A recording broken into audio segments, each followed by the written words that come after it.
L'info écho avec Capital.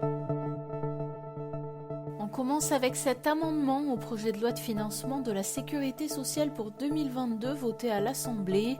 Afin de prévenir les dépressions postpartum, les députés ont adopté vendredi la mise en place d'un entretien post-natal obligatoire pour les mères à réaliser entre la 4e et la 8e semaine suivant l'accouchement. Il sera effectué par un médecin ou une sage-femme. En fonction de ce premier entretien, les professionnels proposeront un second entretien aux femmes présentant des signes de dépression ou des facteurs de risque. Plus de détails sur notre site.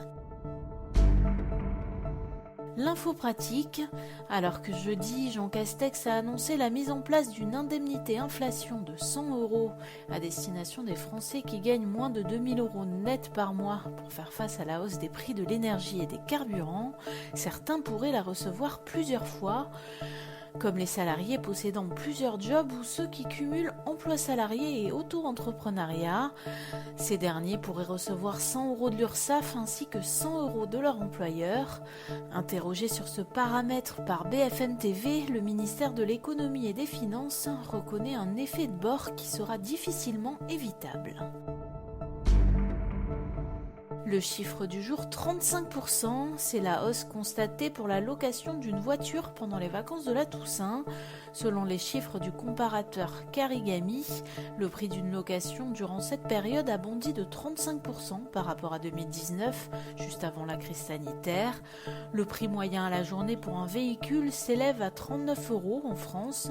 Ainsi, louer une voiture pendant les vacances de la Toussaint coûtera le plus cher à Toulouse, 49 € en moyenne la journée. Lyon 47 € et Paris 46 €. Plus d'informations sur capital.fr. On termine avec la dernière sortie du président turc. Erdogan a annoncé samedi avoir ordonné l'expulsion au plus vite de 10 ambassadeurs, dont ceux de France, d'Allemagne et des États-Unis, qui ont réclamé la libération de l'opposant Osman Kavala.